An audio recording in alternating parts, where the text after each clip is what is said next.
Today I want to talk about how fanfiction made me a better author. So I have been debating with myself the prospect of making a fanfiction based video for a long time. I've sort of thrown it around, juggled the ideas of what I wanted to say about fanfiction for ages, but I think I want to go against the expectation and talk about how fanfiction has made me a better professional author.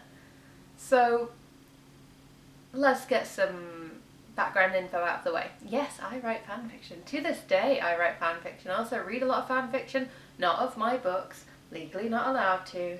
If there is any, I don't know about it, so I don't wanna, because legal goofery, basically. It's the thing of if you read fanfiction and it happens to land upon any of the plot points that you've put in your story later, you can't prove that you had that idea first, that you haven't taken it from fanfiction, and therefore you have to kind of agree that it's a collaborative effort, or worse, you just can't publish it. That is a really big problem that's happened to a lot of people, so don't send authors fanfiction of their work. There's lots of kinds of fanfiction. I like fanfiction, and fanfiction has made me a better author. So one of the things that you hear a lot about fanfiction and writing fanfiction is things like, oh, fanfiction won't teach you how to be an author, or there are fundamental sort of issues, I guess, with fanfiction and being an author, and not oh, it'll be difficult for you to shift from one to the other or whatever, but more like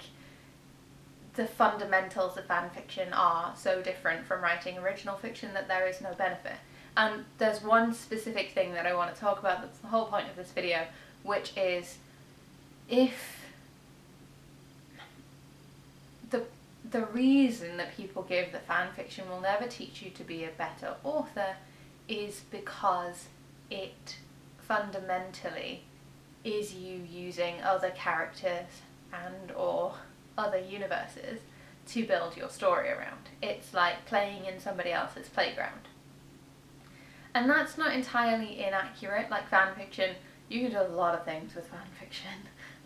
I've been a part of a fandom for a long time that has the characters from the actual piece of media are very much caricatures, so you can do a lot with them, because as soon as you start building upon them and building them out into proper characters, they become very, very malleable and very, very different from that original archetype. Not in a bad way, but one of the biggest things in that fanfiction sphere is alternate universe fanfiction, which is basically taking these characters and transposing them into a new universe. Sometimes it's a universe that already exists, like a magical school setting, like Wizards of Earthsea or whatever, magical school setting, or the Percy Jackson's camp. It's not really, I don't know, camp feels like a weird word for it, but like the Percy Jackson camp thing, camp Half-Blood, that's the word. Or like coffee shop AU, which is where you get everyone transposed into a coffee shop, and all of that kind of stuff. That's really common in this particular fanfiction sphere. In other fanfiction spheres I'm a part of, there's less of that. It's very much set in the universe. There's a lot of fix-it fic, which is basically, nobody liked that this happened in the actual narrative, let's change it. Well, fix it. But anyway, my point is that a lot of people talk about how you're playing in somebody else's playground and with somebody else's toys when you're writing fanfiction. Somebody else's characters, somebody else's universe, all that jazz. Which is fair. However, which is fair, and it is true that will not help you write original fiction. I could not have written Mary Ellen Breaking the Curse based entirely in having written fanfiction. I needed to write original fiction, I needed to figure out how to conceptualize characters, how to build a universe, all of that kind of useful stuff for when you're starting a piece of original fiction. So with that statement, how is it exactly that fanfiction has made me a better professional author then? If I've just said that this is exactly a problem, how is it that this is also the thing that has made me a better author? Playing in somebody else's playground with somebody else's toys aka with somebody else's characters in a pre-established universe and canon, how has that made me a better author of original fiction? Well, well. My first book is called Mary Arlan Breaking the Curse. This is original fiction. It is completely original. It's completely original. It's not based in any other universe. It's not utilising any other characters. I literally made all of these people up. All of this universe. All of the scenarios that happen. Not drawing beyond like the way that everybody draws a little bit from everything. Not drawing any specific things from any specific places. This is Mary Arlan finding the Heir. Oh God, there's freaking cat in my way. No, I love her. This is Mary Arlan finding the Heir, which is the sequel to Mary Arlan Breaking the Curse. This comes out on the 14th of March. What is a sequel if not fan fiction of the original? Okay, that's not exactly a one-for-one, one-to-one. Those two statements are not exactly the same. A sequel is not exactly fan fiction of an original piece of fiction because there are fundamental things that are different. Like, with fan fiction, you can basically ignore some of the canon. You can just be there like, nah, I don't care for this bit, I'll just ignore it. Whereas when you're writing in your own fictional universe, that's not so cool. You can't really do that, which, as it turned out, was a big issue for me. But I think I did okay, all things considered. Probably. Have we lost confidence in ourselves, Will? So when it comes to Mary Arlan finding the Heir, I was writing pre-established characters in a pre-established universe with pre-established story conventions, expectations, things built up, all of that jazz. All of that stuff. If I had never written a piece of fan fiction, if I had only ever written original fiction, I wouldn't have known how to do any of that. And I'm not saying that learning on the job, as it were, is a bad thing. I'm absolutely not saying that. I think you absolutely can get the same level of skill about this kind of thing just using original fiction and just writing sequels for your own work. Like, absolutely you can. But ooh, was it easier being able to lean on my knowledge garnered from fan fiction, from writing in somebody else's pre-established canon with somebody else's pre-established characters. Because I am now, well, for this book, I was writing in a pre-established universe with pre-established characters. And I think there's lots of things that people say about fan fiction that I think are kind of bullshit. Like, people say a lot of nonsense about how every fanfiction writer must want to be a traditionally published or professional original fiction writer, which is just not true. A lot of people like writing fanfiction just because they like writing fanfiction. Not everybody is interested in becoming a professional author. Like, I obviously am. But I didn't go into writing fanfiction with the aim of... Like, for me, they were very, very separate things until I realised that the skills I had learnt with fanfiction I could bring to original fiction. But there's all sorts of comments about how fanfiction is or is not as good as original fiction, and is not as skillful as original fiction, and is not as worthwhile as original fiction, and all of this other kind of shit that people spew for who only knows what reason, because I still don't understand it. And I've never really believed any of it. Particularly not, like, the older I get and the more sort of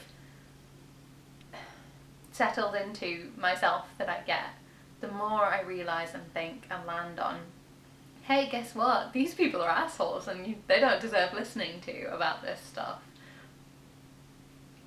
But I didn't just want to be another one of the voices saying, not everybody who writes fanfiction wants to write original fiction. Not everybody who writes fanfiction is trying to improve their original fiction skills. Like, I've never written fanfiction with the goal of improving my original fiction skills. Like, I go into a fanfiction with a very different idea about how to write than I do with original fiction.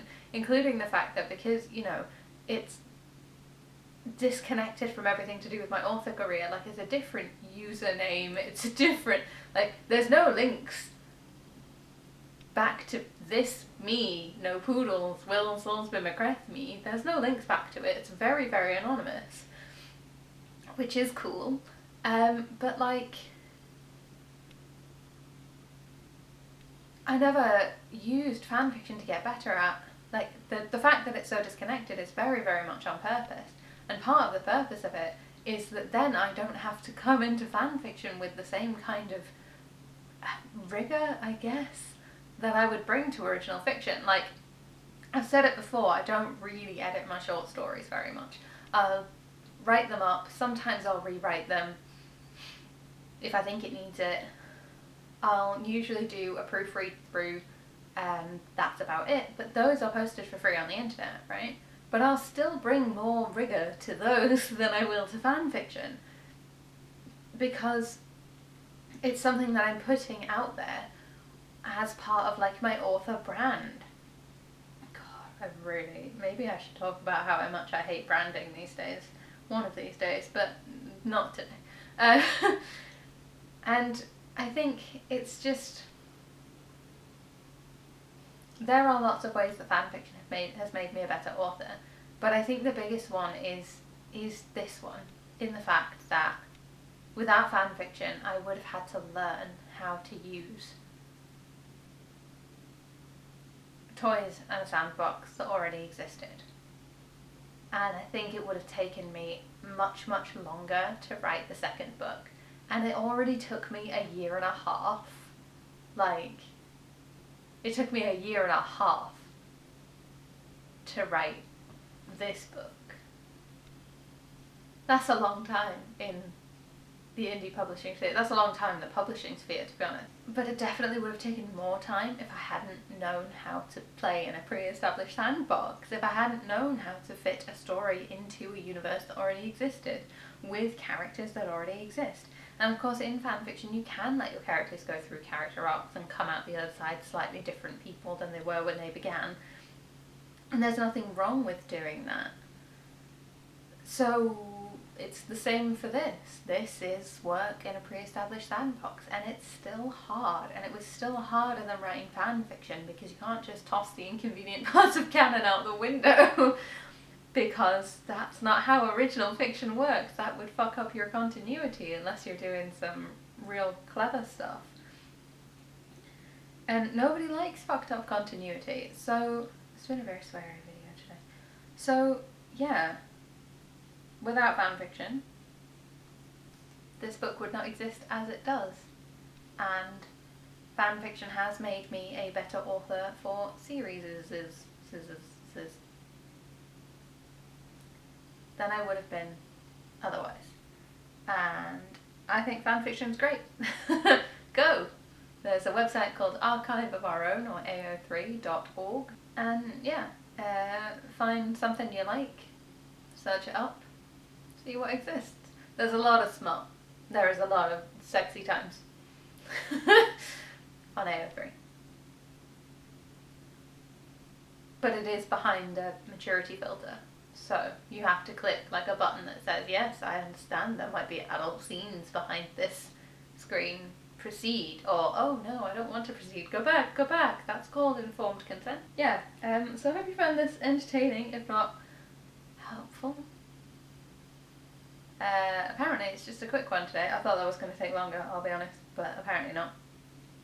And I hope you will pick up a copy of Mary Arlan Finding the Heir and Mary Arlan Breaking the Curse if you haven't. If you order a copy from me, or you pre-order a copy and send me proof that you've pre-ordered and an address, I can post you some cool pre-order goodies, because it has been a year and a half since the first book came out. So there is a basically Calyx report of what happened in the first book, which I again would love to pick up, along with some other fun stuff that you can get if you order it from me, or you let me know that you have ordered it.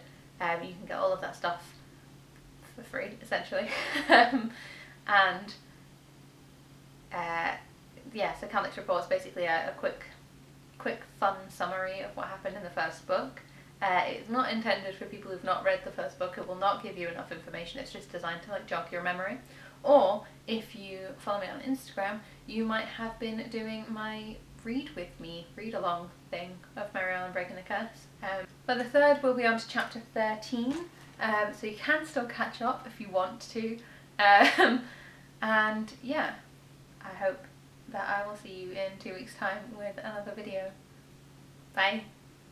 You're a good little kitty.